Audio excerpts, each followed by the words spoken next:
Garak doesn't want any more Yiggerish cream pie. Deep Space Nine does its best trouble with Tribble's impression, but with tennis balls instead of tribbles.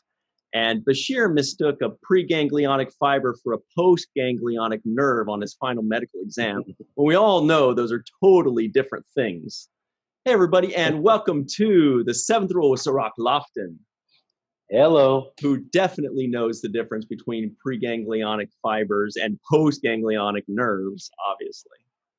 I mean, I'm all about my ganglionic. My name's Ryan T. Husk, and there are like 10 jokes that flew through my head when you said that.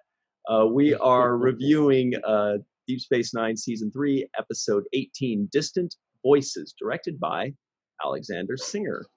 Written by Mr. Ira Stephen Bear and Robert Hewitt Wolf. Also, the story is by Joe Menosky.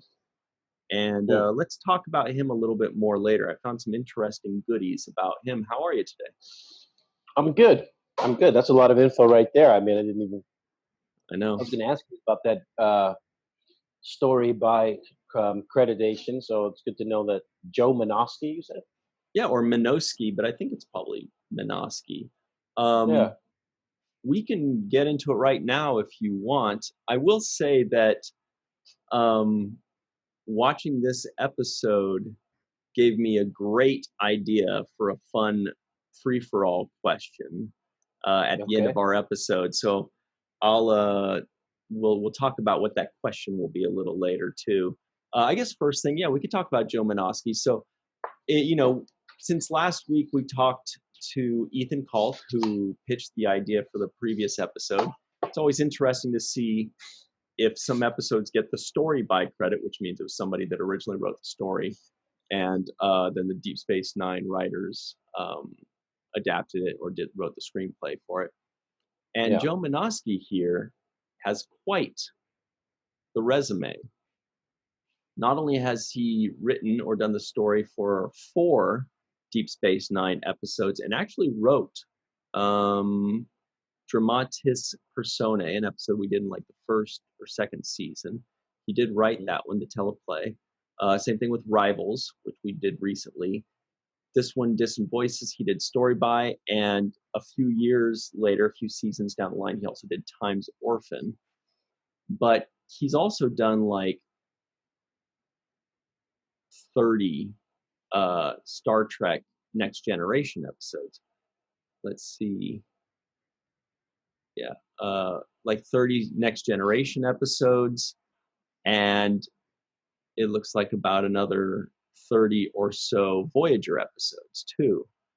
Wow. So this guy's done a ton. For those of you at home, very quickly, he was executive story editor on a ton of episodes on Next Generation, but what really jumps out are the actual story by and teleplay by, meaning he wrote the story and wrote the script for Time's Arrow, which is a 2-parter, really cool, 1 and 2. He also wrote Darmok, which is a very famous and beloved Star Trek Next Generation episode. He also did Interface, Masks, Emergence, Suspicions, The Chase, a few really good ones. Voyager, he did Unimatrix 0, 1, and 2, which we all know and love. That's a pretty solid one. And a bunch of other big ones. Equinox, parts 1 and 2, some big 2-parters. Muse, Good Shepherd, Blink of an Eye, The Voyager Conspiracy. Anyway, and he's also written an episode of Star Trek Discovery and produced episodes of Star Trek Discovery, and he is a producer on the 2nd season of The Orville and wrote one of the episodes called Sanctuary. So this dude's busy. He knows his sci-fi. Yeah. He knows his sci-fi, and he's earned his stripes. Mm-hmm. By definitely has a lot of credits, and more so than I think any other person that we've had as a staff writer. Right. Exactly. I agree. Oh, by the way, I am wearing, since it's a special occasion, this is a Bashir episode. I've got my Starfleet scrubs that I'm wearing. Okay. There we go. That's Totally Nice. Starfleet Medical. Nice. All right. Well, we've wasted enough time, Cirroc. Now it's time to get to the name. What did you think of this episode? Well, you know what? Anne Marie gave us a little heads up saying how bad it would be, and it wasn't as bad as I was expecting. So Agreed. Let me just start off by saying it exceeded expectations. Thank you to our associate producer, Anne Marie, for giving us really low expectations so that we can enjoy the episode. Exactly. And so that, you know, I wasn't so turned off by it, actually. It went by rather smoothly for me. I mean, there weren't moments where I was really lagging too much. I did see it as a kind of a standalone episode, right, and I saw it as kind of placed in there. So I could deduce that it was written by, or at least the story was from somewhere else outside of the in-house machinery of the producers. So I could kind of deduce. And the other thing that I thought was a little bit unusual was the directing style of the way they filmed this. And so now you tell me that Alexander Singer was the director. Yeah, so he's somebody that I don't recognize. I remember saying his name a couple times, but I don't know much beyond that. You don't remember him? I don't remember him too much, but I do recall that the style in this particular episode was shot differently. I don't know if that's because that's his own personal directing style, or if he was doing it for the purpose of this semi-conscious dream sequence type thing. But I did notice that some of the camera shots and angles were unusual, to say the least. Say the most. No. Yeah, they were unusual. I mean, they were. For example, there was shots where Bashir comes in and he sees all of the rest of the crew minus Sisko in one of the quarters, and they're all having this meeting and talking to each other about it. But when he walks in, they kind of keep a tight shot of all of them together.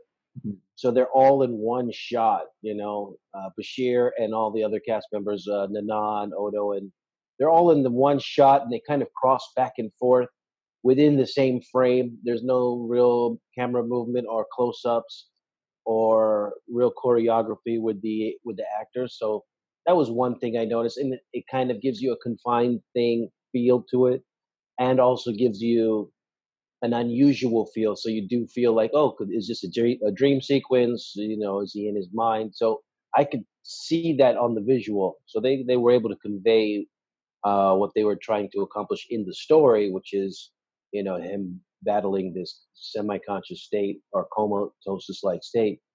Right. But they matched it well with the actual camera work. So Alexander Singer has done 6 Deep Space Nine episodes in total. 2 that we've already covered: Second Sight, which was kind of a rough one; Heart of Stone, which we just did a couple weeks ago with Melissa. That was the one where Nog demands that he get let into Starfleet. And 2 good ones coming up: The Adversary and Starship Down. Also hard time the following season, but that's 2 good ones coming up, so we'll see how those go. And he's also done 10 episodes of Voyager and 6 episodes of Next Generation, so he's definitely in the rotation. Right. Oh, my idea for the free-for-all, by the way, stay tuned for the free-for-all, guys, because we will be we're inspired by this. By the way, this was like Inside Out, right? The Pixar movie, the Disney Pixar movie, Inside Out. For those of you that have seen it, it's like, you represent this and you represent that part of my brain and you're this part of my brain. And so what we're going to ask the poor free-for-allers is, what do they represent in the 7th rule machine? Like, what aspect? Are they our conscious? Are they our, dad jokes? That's probably me. So that'll be a fun one to put them on the spot. Did you say dad jokes or bad jokes? Either way. I said dad jokes, but it's really, I deserve that. No, I just had to throw that in there. No, yeah, that's a great question. Actually, I think that's and this is obviously well before Inside Out was ever Yep. conceived. And then the other thing that it reminded me of too was the Wizard of Oz. Oh, I didn't catch that. That's a good point. You're right. And the Tin Man and not having a heart, and this one not having a brain, and a little bit of that. I think the line that Kira says, which was hilarious to me, and I thought it was one of the better lines of this particular episode. But she says, "A paranoid, a coward, a hothead, and me." Yeah. Right. She's like, what kind of and that made me think of like the Wizard of Oz, the coward, the brainless guy, and all of those kinds of characters. So that's a really good one, yeah. Because I remember that line, but it didn't trigger that for me.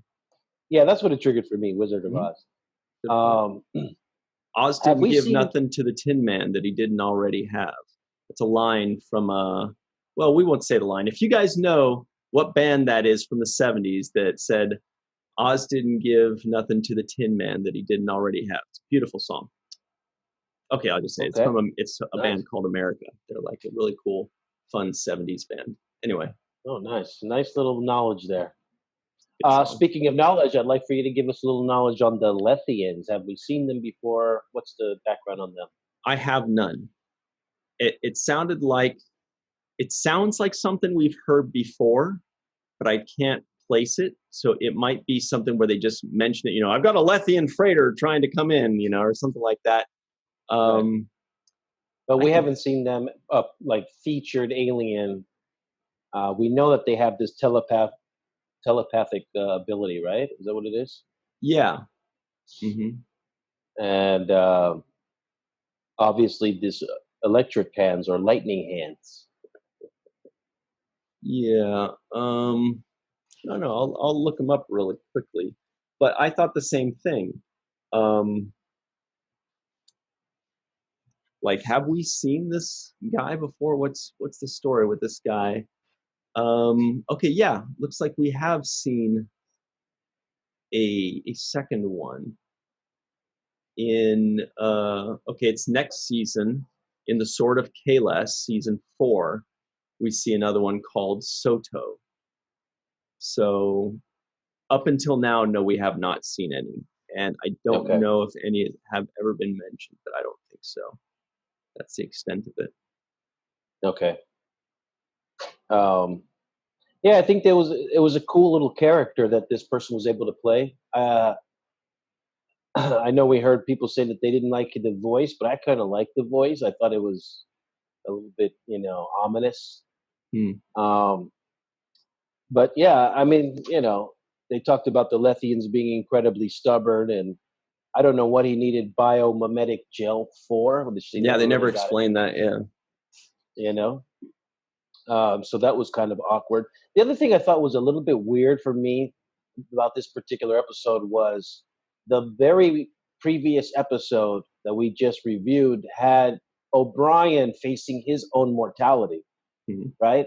Looking at his own death 5 hours into the future and trying to save himself. So we dealt with somebody who was facing their mortality in the previous episode, and then we go right from there into Bashir now facing almost a similar situation, trying to figure out his own way out of death. Right? It's almost the same concept. Yeah, it is. It's the same raised stakes of somebody being faced with their own mortality, and they are also the key component in figuring out how to fix it. Whereas usually a lot of times in Star Trek, somebody's dying and it's up to somebody else to save them. These are two in a row that have the theme of they're trying to save their own death kind of thing. Yeah. Right. Which once again, it just seemed awkwardly placed. And maybe the placing of this episode is not in the right spot. Could have been in a different location in the series, and then it might have gone on better. But just following the O'Brien's, the heavily featured O'Brien episode where he's going through almost the exact same thing. I mean, not with the aging process, but just with the mortality thing. So I just felt like it's a little too similar for them to be running these two episodes back to back. Mm-hmm. And the other problem I had with that as well is I feel like some of the story arcs of the long-term story arcs get left behind when we deal with these just isolated one-off episodes. And so I do like the carryover of the previous storylines that we've been dealing with the Jemadar and the Dominion. I like those kinds of things carrying in as well, mixing in with these kinds of stories. You know, they could have had a B story, for example. They did mention the Dominion one. You know, the Dominion did get a NAM today. Okay. No people that, you know, just somebody said something like, I don't remember who it was. Maybe Bashir was trying to figure out what happened. He's like, what happened? Did the Dominion attack? Or somebody mentioned the Dominion for sure. I can't remember exactly what it was, but yeah, I mean, that's it. It was just a mention. It was just one sentence. There was no follow up to it. Yeah, this was an episode that could have been done in the first season or the seventh season. It's all kind of the same. I will say something. There were some aspects that I liked about it. Like, number one, it did move quickly for me, surprisingly. There are other episodes, most episodes move more slowly, whether I like them or I like them less. This was one where I was like, oh, are they already coming to the end? I guess it's already, you know, like it moved quickly. Luckily, it moved quickly, which kind of surprised me. It felt like a slower episode than it was. It just went right through it. Another thing was the aging process of Bashir, I think, was a good added element because that showed, you know, the timetable of him getting closer and closer to death, you know, because when he was in a coma, presumably he's getting closer and closer to death, not just with regards to time, but with regards to actual physical health. His body is getting closer and closer to dying out. And so that the metaphor that the body is creating in his mind is him getting older and older and older. I thought that was cool and it was effective. And you were saying the makeup was good for it, right? I thought the makeup was fantastic. Yeah, I thought he aged well, and they had it in stages. So little grays would start to show up, and then the wrinkling, and so it wasn't just like one night one way and the other day the other way. It was a very gradual thing. So I liked that aspect of it. And going back to the speed and tempo of the way the episode was flowing, I found myself at the 25-minute mark, halfway through the episode, saying, did I really watch 25 minutes worth? So I actually went back and watched it. Wow. The first half twice because I thought I missed something. I thought that there was no way that much time had passed. It flew by, right? It flew by. Yeah. So I have to say that this particular episode, I don't know for whatever reason, and I can't put my finger on it, but it did fly by. It felt like it was just going by really quickly. So to me, the sign of something that's terrible is when time stands still and you keep looking at the clock. Yeah, and I can't get it over with fast enough, you know? Yeah. So that's why I know this is not terrible, because if it was, I'd be staring at the clock and the minutes would be going by way too slow for me. This was not the case. So it was pretty past that test. I wonder what it was that made it move quickly, because I noticed the same phenomenon, but I noticed it more around like 30 or 35 minutes when it was like 5 or 10 minutes away from being over. I was like, oh, are we wrapping this up? You know, there was something in the plot that told me they were wrapping it up. Like maybe Bashir had become an old person, or he had already figured out how to, you know, we're clearly starting to wrap it up. And I was like, what happened? What did I miss?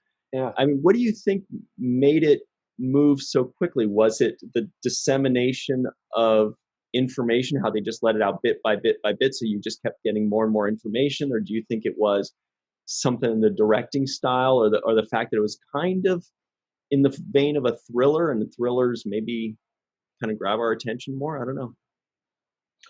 Well, I would say two things. One, I would say that I didn't really know what was going to happen. I knew that he would eventually live, but I didn't know what was going to happen next. You know, he was being chased down the hallway at some points where he was running from something.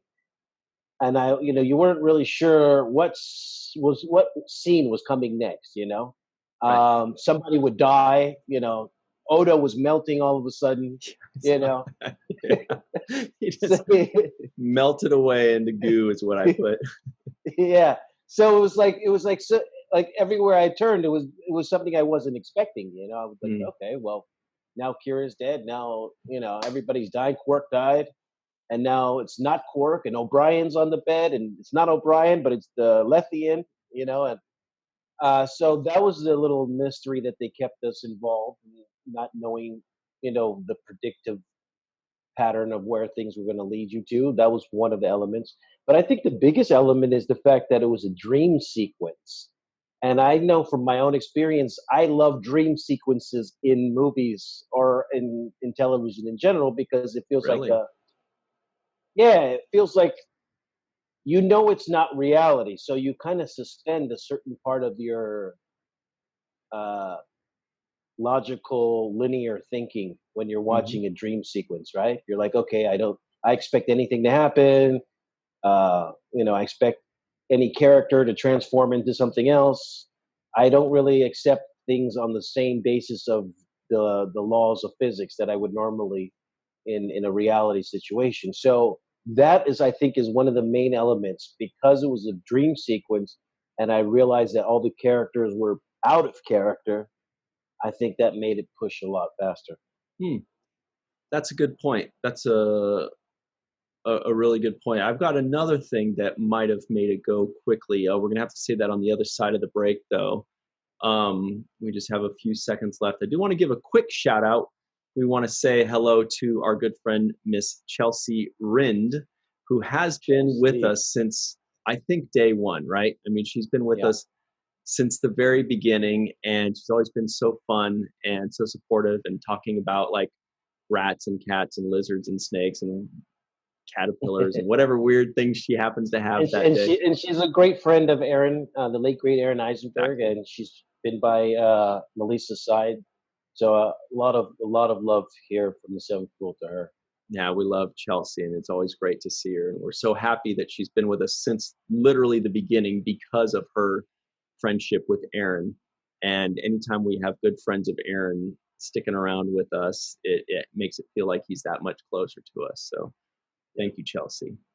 So let's take a quick break, like lightning fast break, and we'll be right back with the seventh rule, or on the seventh rule, whatever. Hey, everybody, and welcome back to the seventh rule with Cirroc Lofton. Hello, hello. My name's Ryan T. Husk. Very quickly, the trivioids that didn't make the cutting room floor. Here we go. This is the fun part of the day. Oh boy. Everybody's looking forward to this part. So we said Garak doesn't want any more Yiggerish cream pie. Quarks has just introduced a new lunch menu. A Lethian has hardcore static cling on his hands. That's a laundry joke, whatever. Julian smells his fingers and says, Taukalian tea. I don't know why. Interesting. I don't know why he did that. He put his hand under the thing, and it was like, it dripped on his, fingers, and he went. Anyway. Yes, Taukalian tea. Yeah. Kira accuses Chief O'Brien of not having a backbone. That was funny. Garak and Bashir play a leisurely game of tennis in the promenade, which I thought was very fun. Bashir doesn't age well. Bashir proves it's all downhill from 30.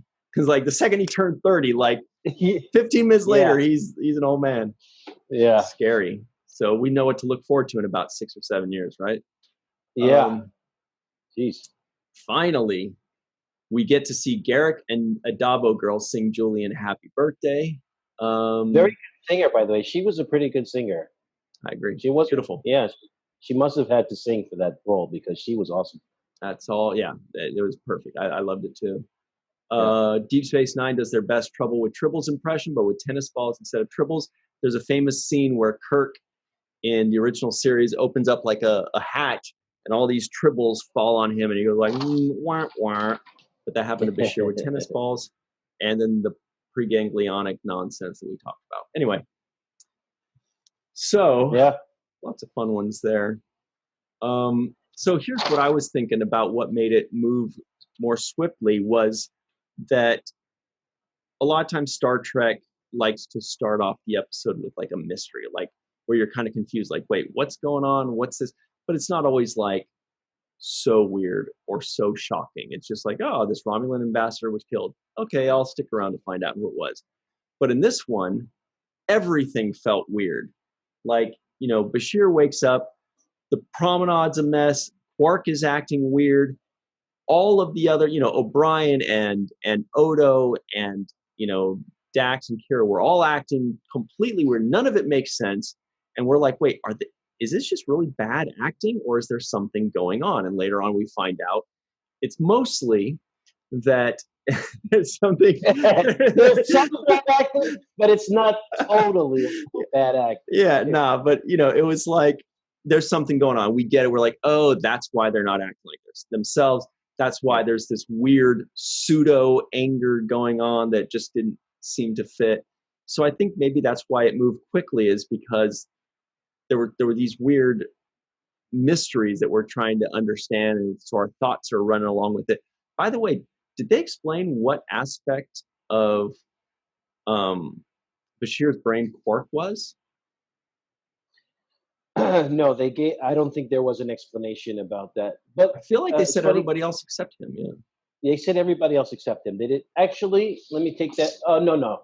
They talked about Sisko being his professionalism. Yeah, professionalism. Yeah, but no, they didn't mention Quark's side. Quark was his conniving part. But I don't know. I just it's funny that you mentioned did they explain, because I wrote down here something that they did explain in the dialogue, and that was when they said the system failure, the power failure, the ship doesn't work, except the turbo lifts, the doors, and the life support. Yeah. And I was like, oh, way to explain that for us, little, because I know people would say, hey, well, then how do the doors open? And, how does the turbo lift work? Or, nitpickers like me would be like, excuse me, if you said it doesn't work, how are the doors working? So they're just like, they probably didn't have that in there, and they realized afterwards, they're like, okay, we need to add a line in there that says that. Yes, and I just thought that was just hilarious because like for all the people that would be nitpicking and saying, well, technically the oxygen would run out because there would be no life support mechanism. So yeah, I thought that was kind of funny for them to explain that away in a dream sequence, right? In an unusual sequence. Like, hey guys, even though this is an unusual sequence that you're going to see, we're going to explain why he's still breathing. That's true. If it's a dream sequence, it's all in his head. They don't even need to explain it. Like Kira could be 9 feet tall. Whatever. Exactly. But they're like, no. You can't miss the logic here. Let's get this one right. Yeah. Or we won't hear the end of it from Star Trek fans, these guys. I liked a few lines in this one, though. There were a few lines. We always get, the dialogue there. And this is a shout out to Ira Bear, who actually did the teleplay, right? So wrote Ira and Robert. Yeah, so I want to highlight a couple of lines that I thought were interesting. One is I like the way Kira said, "I'm not a figment of your imagination." The way she said it, I just liked it. It's not really a great line, but it was a great delivery. Mm-hmm. But also not a great line, but great delivery would go to Chief O'Brien when Bashir says, "I'm dying," and O'Brien's like, "Yeah, I could have told you that." Yes, I love that. Well, I could have told you that just by looking at you. Yeah. So that was another line that I was like, "Oh, that's a clever line. I like that one." That's A+ right there. I loved it. And I also like Bashir saying, "I like the real Chief better than you." A little dig at him. I thought was pretty good. And and then the final line, which I thought was just like the icing on the cake, was Garak's line. Oh yeah, where at the very end, and I thought that was just perfect. That was so good that I actually had to write it down verbatim. Yeah, give it to us. He says,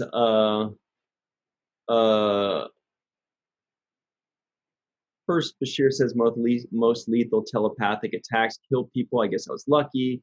Garak says, well, Cardassians don't believe in luck, Doctor.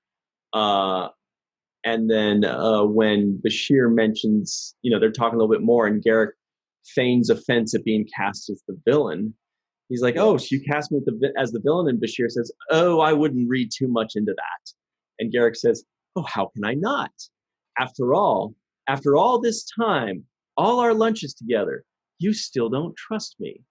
And then he says, there's hope for you yet, Doctor.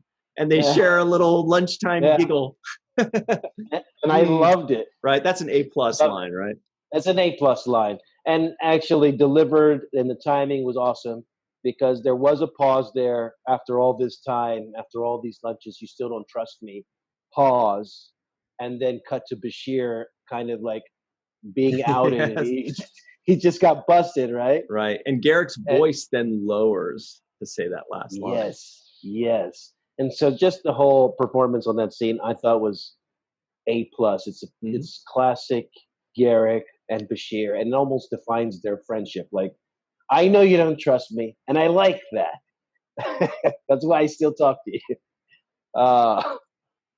Yeah, that's always the running theme with Garak. And in a few episodes, they keep repeating, don't trust Garak, don't trust Garak. You know, like when they made friends with a Cardassian guy, I think it was when Kira became Ileana the Cardassian for a little while, and she made friends with the person that was her dad.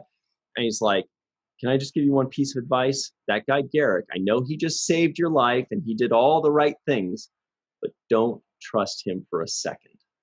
Right. And, you know, we keep getting these little snippets about do not trust Garak. And Garak will be the first to tell you, oh, yeah, don't trust me.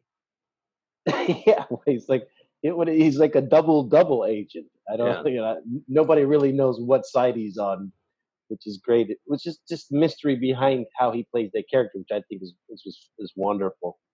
There was another line too where he says,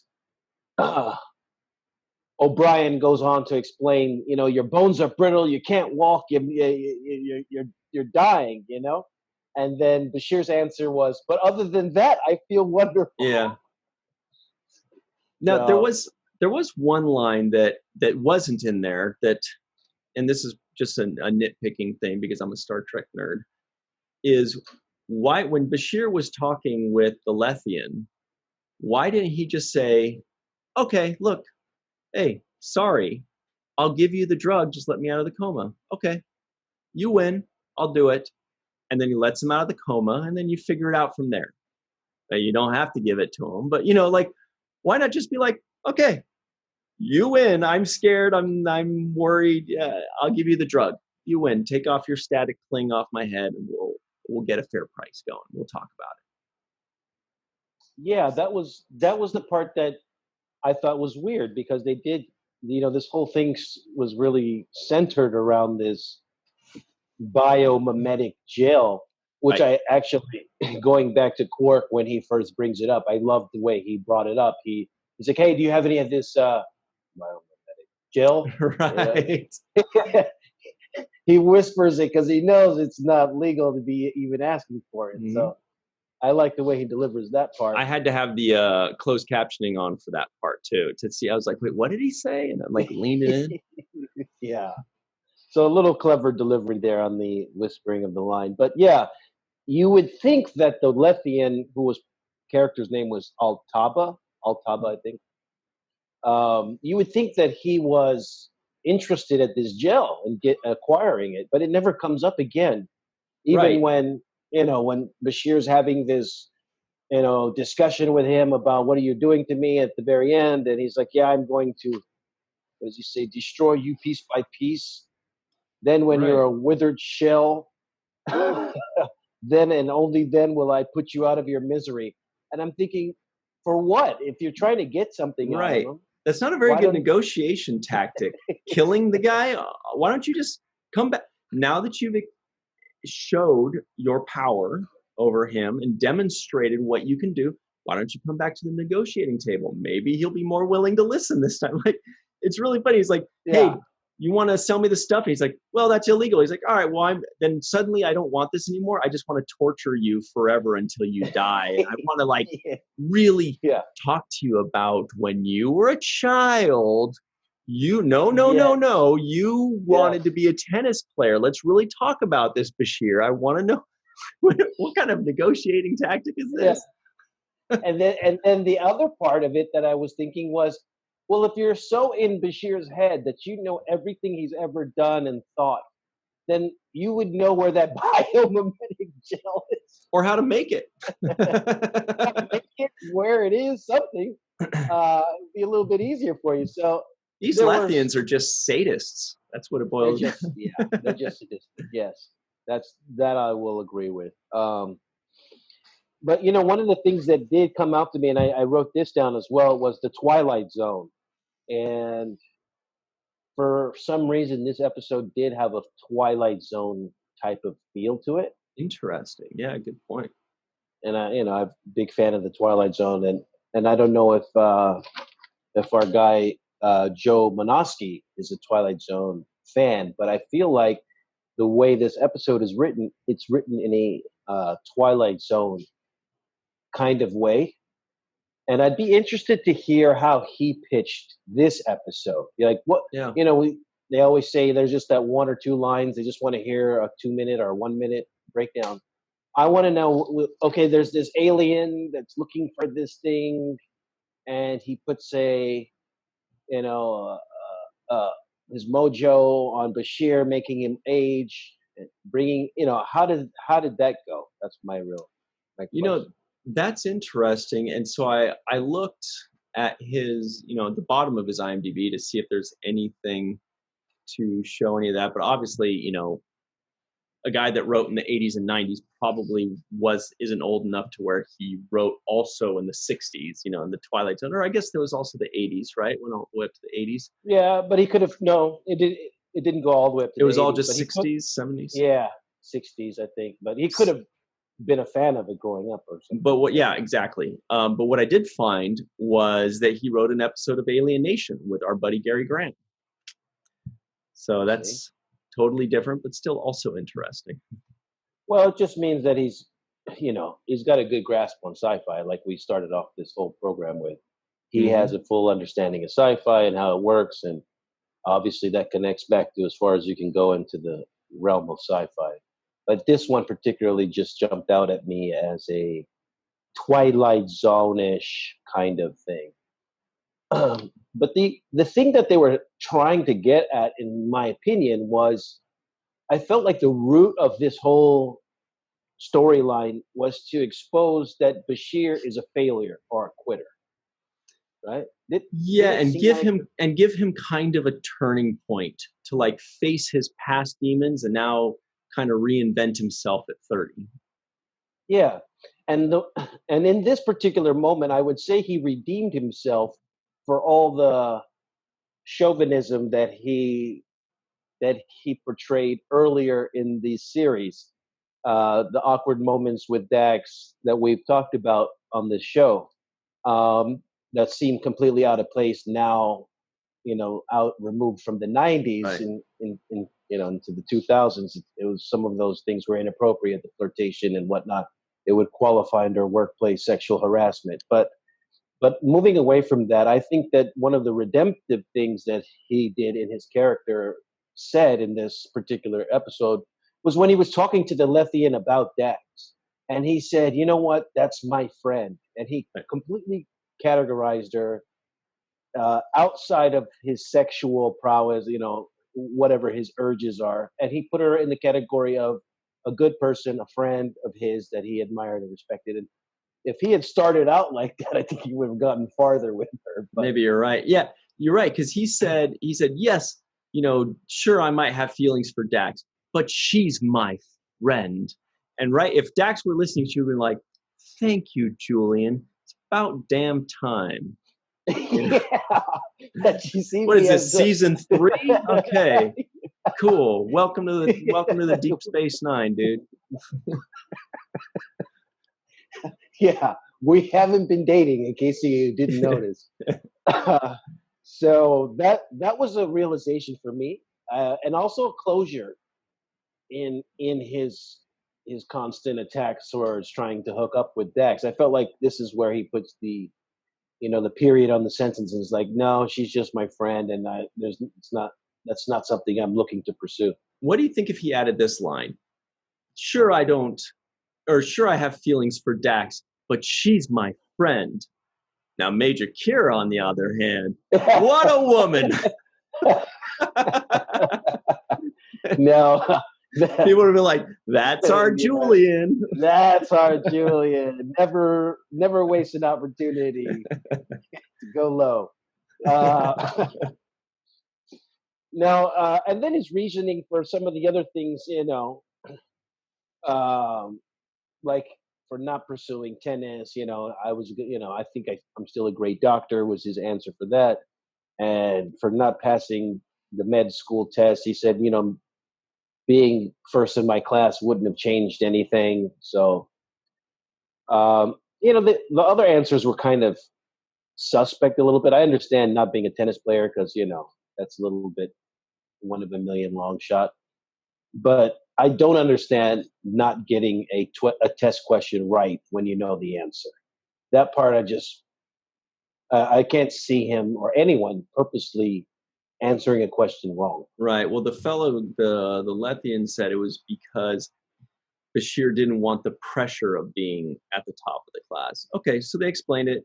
I get it. It makes sense. I would have still gotten it right. Like you want to, because you don't, right? You just want to like get as many as you can right. That's kind of what we do because you don't know. Maybe the others you got wrong. Maybe you're like, I'll just get this one wrong on purpose, and then you find out, oh shit, I got 5 of them wrong. Whoops. Yeah, it's just the logic on that doesn't make sense. Maybe if he had tied for first place with somebody else and gave the honor over and said, I don't want, you can take the recognition. I don't want that. That would make more sense to me than him actually answering a question wrong. I just don't see anybody purposely answering a question wrong. So, I had a little nitpick on that kind of a logic. But the other thing I wrote down here, and I know this is silly, but we have to. It's never too silly for us. It's never too silly, yeah. Well, at the end, the last scene there where Garak is sitting with Bashir and they're eating, and cheers to his birthday. Yeah. Garak has his napkin tucked into his shirt, and so I realize he's a tucker. He likes to tuck his napkins in. First name obviously, Chris. Obviously, because he's a big, I guess he's a wardrobe guy, and he doesn't want to spill anything on his nice clothes. But I just thought it was funny. On his tailor suit, he's like, "Hey, man, a tailor's got to look good. Nobody wants to show up when somebody's got spaghetti sauce on their shirt." I just think it's funny. We're watching something from 400 years into the future, and the guy's got his napkin tucked and he's doing one of these, And I'm thinking, that's not very futuristic right there. But well, maybe Cardassians, in Cardassia, they've just invented bibs. They're like, check out this new thing we do. And Bashir's like, I guess. I mean, you could just try to not eat like a slob and it won't get on your shirt. That's also effective. Yeah, that also works. Don't drool. I don't know. So, yeah, that was it was just funny. I just said, "Well, this guy keeps his napkin tucked in." It was a little funny moment for me. So overall, we only have a few minutes left, but I do want to say that the concept, I think the reason people maybe don't like this episode as much as others is because, it made them feel uncomfortable to watch, their favorite characters acting differently than what they're used to, or, that maybe they just didn't feel like it all came together well, or the things that you and I were nitpicking, maybe those were magnified to them. But the concept in and of itself, I think is very good that, a doctor who understands all these kind of things is in a coma, heading for death, and the way his brain is, analyzing or manifesting it or trying to understand, interpreting it is, I've got 3 hours to live, so I'm seeing myself aging for 3 hours until it ends. I mean, that's a really interesting idea. It's a great concept. The concept of the people being different aspects of your mind, that also works. It was a little on the nose when he's like, "You must be my sense of humor, and you're my this," But I think this is one of those cases where the concept was really good. People maybe just don't like the execution as well. But anyway, I thought that the idea behind it was very interesting, and it worked, and it moved quickly. Yeah, I can see there were certain spots where I would say the acting wasn't that great. Not to be critical of that. I could see it in your face when you're like, there are a couple places where. Yeah, and I see it in my own performance, so I'm not excluding myself from criticism. I see you sometimes when I feel like I suck. So I don't think I'm any better than anyone else. But if something doesn't work, it doesn't work. Whether it's me or Avery or anybody. So there were points in this episode, especially in the beginning, where I just didn't believe it, especially how sad he was over turning 30 and his like mood shift and anger switch when he got angry with people. And Garak was like, don't worry, he's just upset because he's turning 30. I just felt like he was out of character in that moment before he even got into the dream sequence state and all of that. That's a good point. In the dream sequence, like, you can kind of explain away everything. But outside of that, then there's no reason why he should be acting like anybody but Julian. Right. And that I could see people maybe possibly potentially having problems with, just like not being sold on him being so upset about his 30th birthday. And here again, once again, I just want to highlight as well, there was no B storyline that I can recall, and maybe you can tell me, but this was a straight up A storyline only type of deal, which we're now having a back-to-back version of. So I feel like if they place this episode at a different point in the season, separating it from the O'Brien going through his own 5-hour quantum leap death jumps, then if they separated these two from each other, that it would have played better and worked well. Quantum leap, nice reference. Yeah, but I want to know, what was the IMDb? I know you're going to ask me, so You are right. We have 1 minute left. So, Jake Sisko guesses the IMDb rating. I'm going to say 6.8. Very close. 6.6. Very good. Very 6.6. good. Mm-hmm. I mean, it's certainly higher than at least 10 of the episodes we've seen. We've seen at least 10 episodes with a lower rating. Yeah. Well, that's all right. The O'Brien one right before this was 7.9, if I'm not mistaken. So, I believe so. Very high. Very high. Yeah. Very high. So once again, I think this would have gotten a better review if it was just spaced out differently, and if some of the earlier scenes that were establishing this were more polished, let's say. Right. So what Cirroc is trying to say is very special thanks to Carmen Shamwell, PJ Thomas, TJ Jackson-Bey, Bill Victor Arucan, Yvette Blackmon,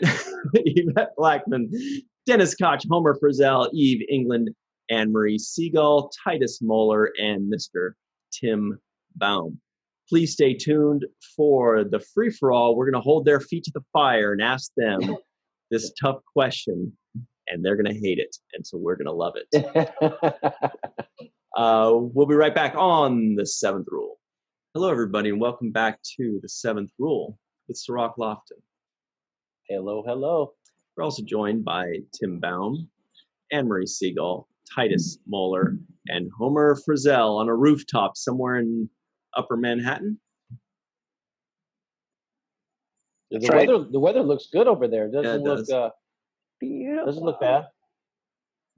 Yeah, it's okay. It's great. Nice breeze. Nice. We're all turning to the side, Homer, because I was wondering if I was sideways because you are for me. It's like, damn. There you go. There you go. Okay. There you go. It's a nice view. This feedback is good. Yeah, that's the Bronx. Wow. Okay. Nice. Yeah. Beautiful. Over there. Go Yankees. Yeah, they're down there. Okay, that way. Yeah, they're south. east of here. Mm-hmm. So we've got a pretty crazy question for you guys. Titus. Oh boy. We're really sorry. I think this is your first time joining the free for all. We got a barn burner of one for us all. Uh-oh. So the question is, now this episode was very much, in one way, was very much like Pixar's Inside Out. You know, where this person, Tim already hates this. I love it. Okay. where you know, one Toy Story, where one person represents one part of their mind, you know, or this person's his happy place, and this person is professionalism. So our question is, if the seventh rule were in a coma, what would each of you represent as what do you guys represent in the seventh rule machine? Boy. Wow. Yeah. Earlier I said I would be the dad jokes, and Cirroc was like, I didn't hear that. Did you say bad jokes?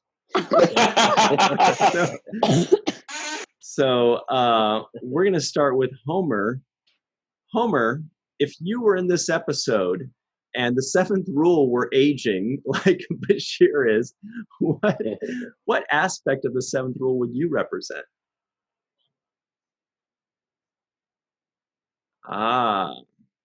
This one's impossible. Homer, are you still there, Homer? Yeah. You did start with me, didn't you? Yeah, sorry about that. Yeah. What aspect of the seventh rule?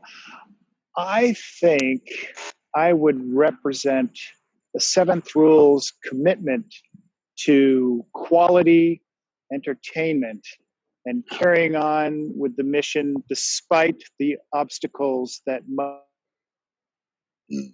technological obstacles. Yeah. Garak has gotten to him. It's the rooftop. Yeah. Okay. But we saw where he was going with that. It was a good one. Anne-Marie, we're going to jump to you while we wait for I have Homer no idea.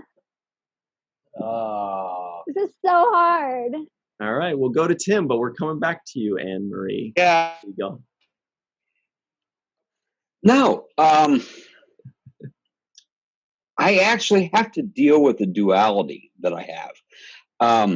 I was brought up a minister's son. We were caring. There's pictures from '65 with Dr. King holding me when I was 2 years old. Oh. But I also get very angry. So I don't know how to deal with that. It's like I have that caring, and that's like I just want to punch you. And I'm career military, and everybody assumes I'm one way, but I'm like, no, I'm not. You give me a few pints, I'll prove it.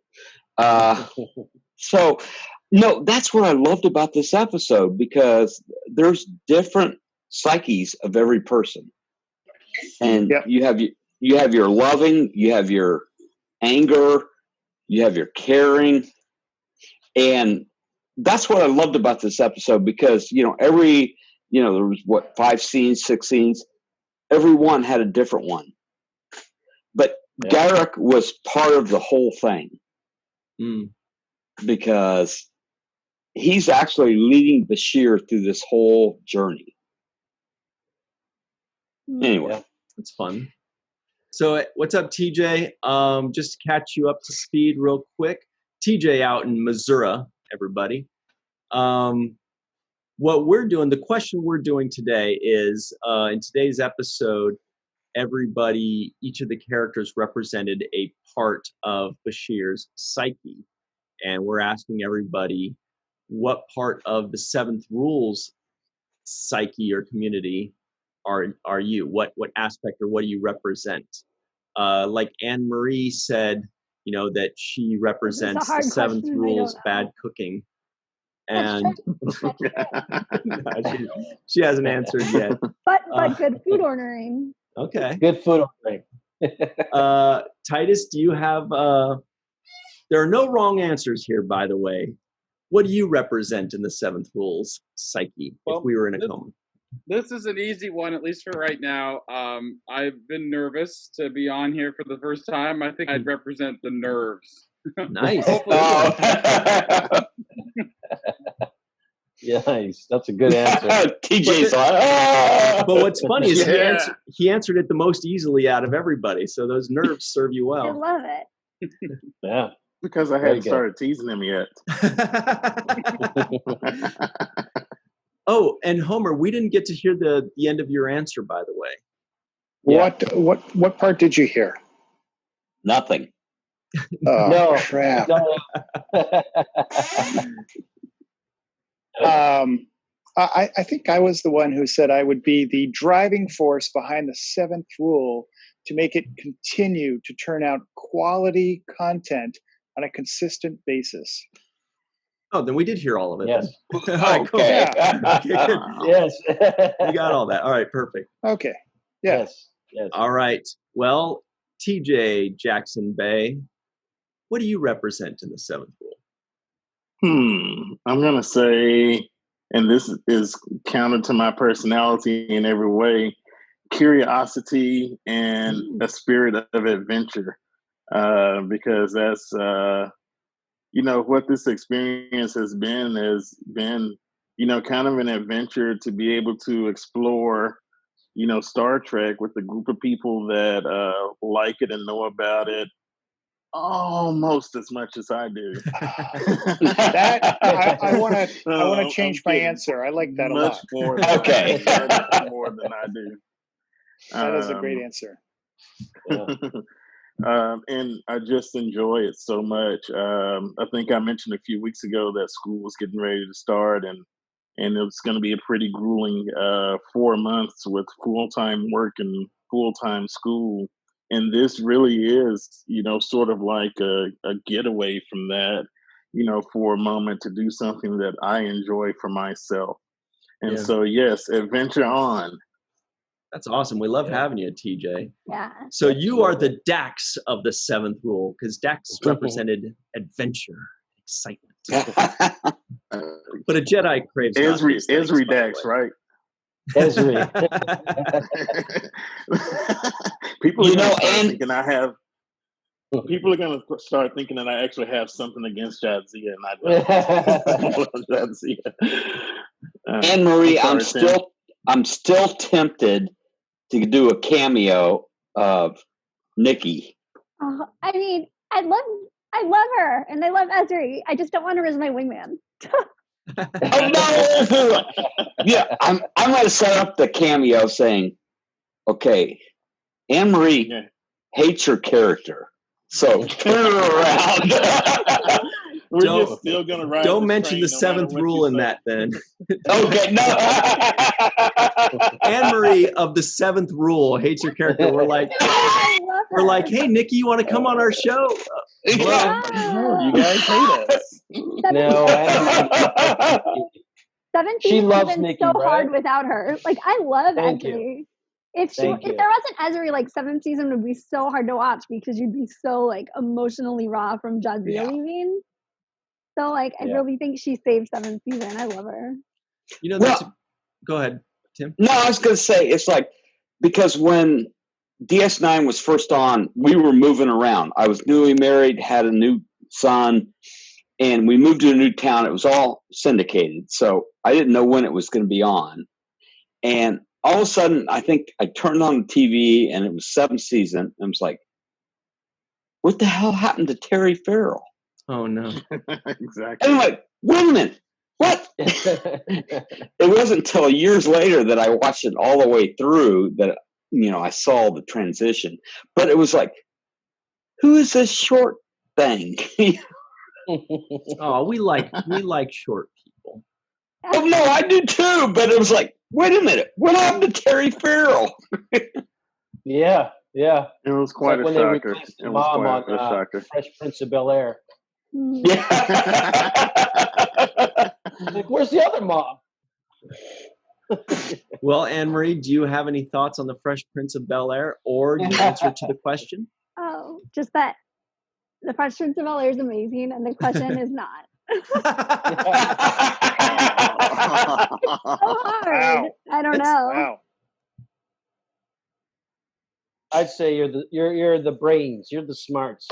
Oh, that's so I'd nice. say she's the Dr. McCoy I of just the study group. Star That's Trek a right. lot. You know what she is? Yes. She's the knowledge, because she Oh, knows so much about like podcasts and episodes, and she's like this encyclopedia of misinformation. Did I say misinformation? I Yeah, meant it's information. You meant Miss. Yeah. ISS. Yeah, her name is Misinformation. Amazing. I would call her the Energizer Bunny because she has Oh, so yeah. much energy and passion as well. Guys. And Anne-Marie, Thank you you. played this the most cleverest of all because now everyone's listing all your I know. Right. God, really. Too nice. That's a good move. That's a good chess Good move. move, and Titus, you should have seen her on the rooftop in her bathing suit. The phone. with the sun hat. With the sun hat. Giant hat. Yes. yes.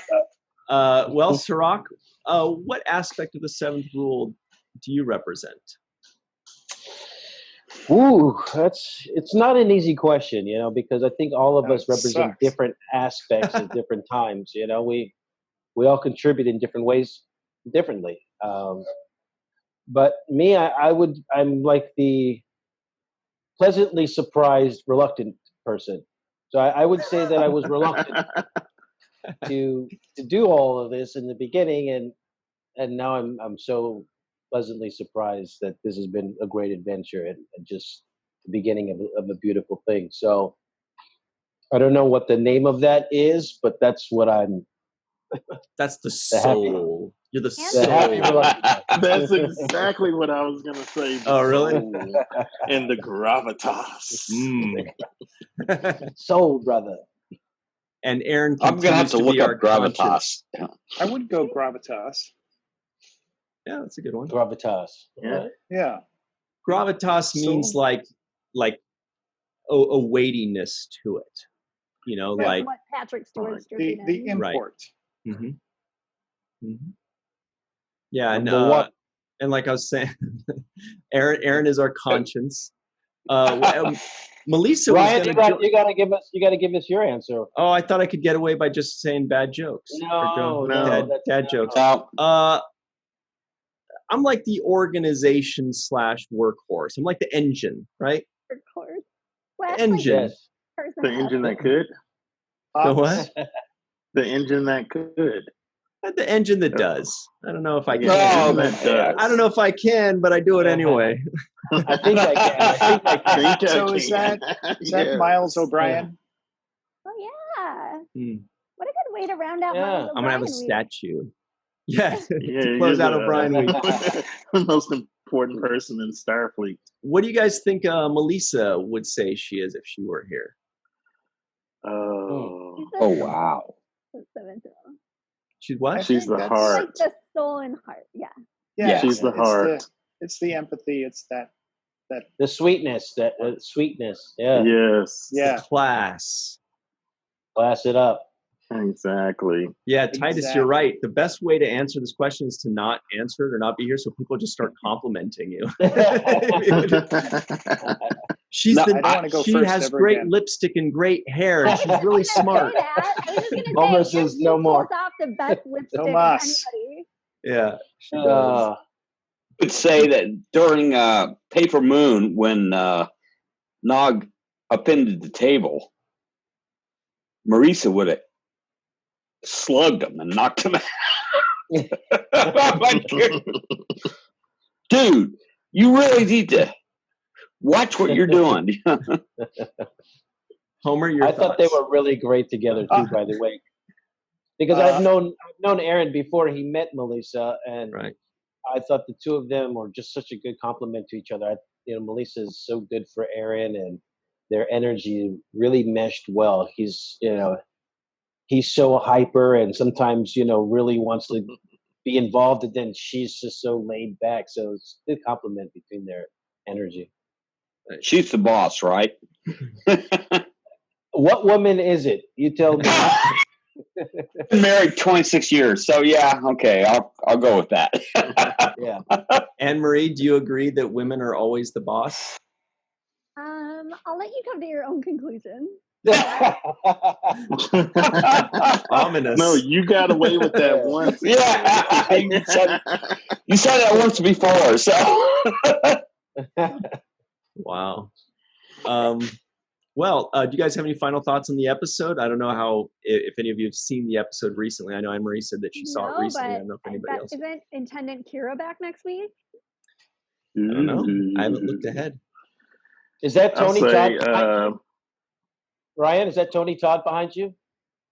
That picture? No, this is from this episode. Dr. Bashir. I know. I'm just. Oh. I was like, it's kind of dark type of thing. Yeah.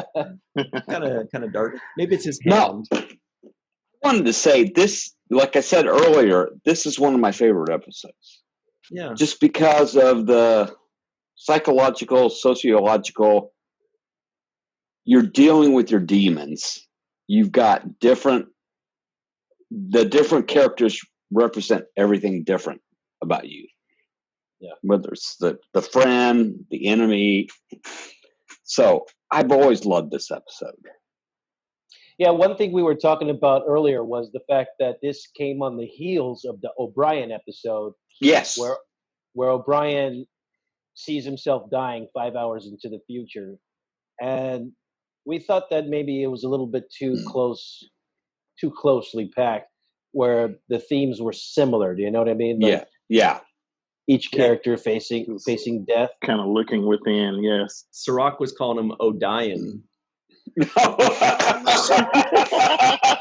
did not. Oh, look at TJ.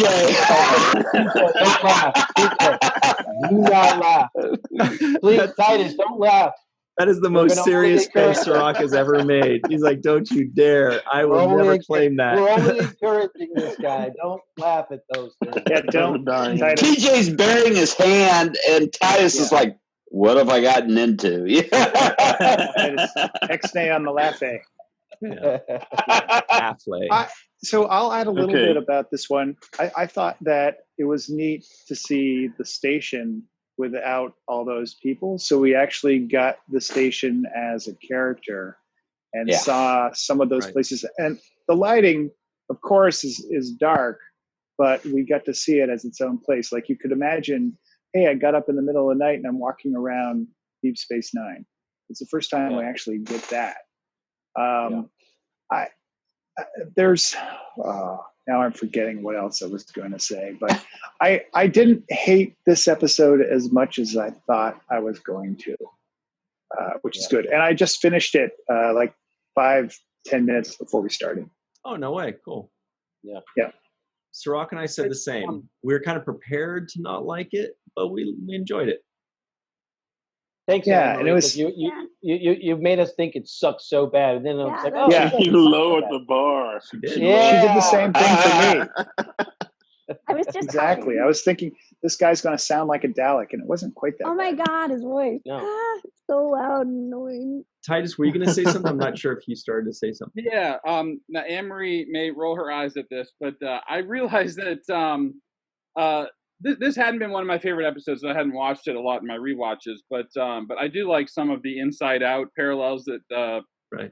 I'm not a big fan of dream sequences, but when things like Inception, where you can focus on the reality and logic within dreams, and I think that this episode started to do that when Bashir identified the different people and how they represented different parts of himself. I think that part was cool. Yeah. But I realized that there was a line from this episode that stuck with me when I turned 30.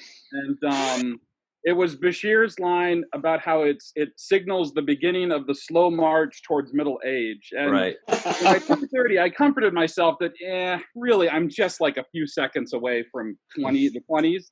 But I did recognize that the 20s are the time that everyone will agree you're young. And 30s is like, you're still young, but that is kind of like when you're starting to you're starting to reach not a spring chicken anymore territory, and that line stuck with me.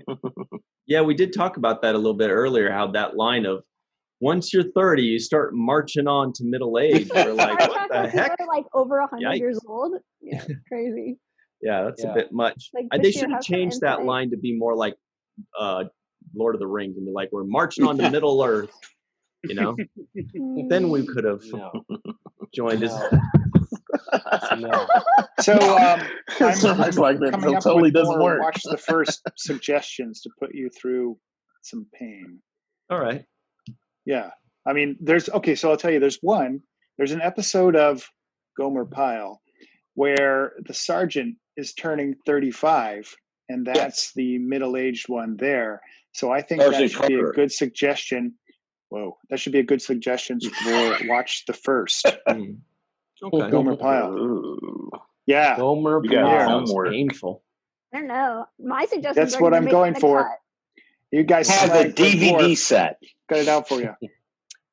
Okay, well, we're just about out of time here, guys. Yeah, but I probably have more Lucifer to watch anyway. No, I'm just going to go read some Lord of the Rings books, and you guys just don't understand. No, I don't. Okay. All right. You guys, it's just me and Gimli, and you guys just don't get it. No, I like this trek to Middle Earth. I'm on board. Amazon's going to have a Lord of the Rings series, so that'll be awesome. That'll be good. My dad and I watch Lord of the Rings. It's a yearly tradition around Christmas time every year. Nice. They always got released in December, if I remember correctly, right? Movies. That's right. Okay. Well, I have a question before we leave. Please. Cirroc. Yeah. Was this a bottle episode? Yeah, it was, and it was placed, like I was saying, I think it could have been placed differently within the season, so it would have gotten its own shine and got a little bit more attention. And then we're marching towards the Dominion. We're marching towards all of these stories, and then they just throw in a couple of episodes like this, where it's like, okay, birthday party episodes, you know. So yeah, it's a bottle episode. And then the other thing that when you watch it, you know, based off of our conversation with Ethan last week, who sold the last script about O'Brien to the writers. Right. When you watch this episode, you can tell that it was sold to the writers by an outside writer. I don't know why I can tell that, but now I'm starting to be able to see, okay, this looks like an in-house production, and this looks like a script that was mailed in or sent in. And this one feels like a sent in, mailed in script to me. Yeah. Right. All the pitched ones are going to have to be bottle episodes because they can't do the serialized because they don't know what the writers have in mind. Plus they're pitching it, 6 months after the writers have already written certain parts. Right. Anyway, it's a good point. All right, guys. Well, thank you all very much for joining us at home and in your respective Zoom rooms. Next week is going to be wild. O'Brien week will be over. Sorry. But we will trudge on. And I love golf. But yeah. Thank you all very much. And always remember the 7th rule.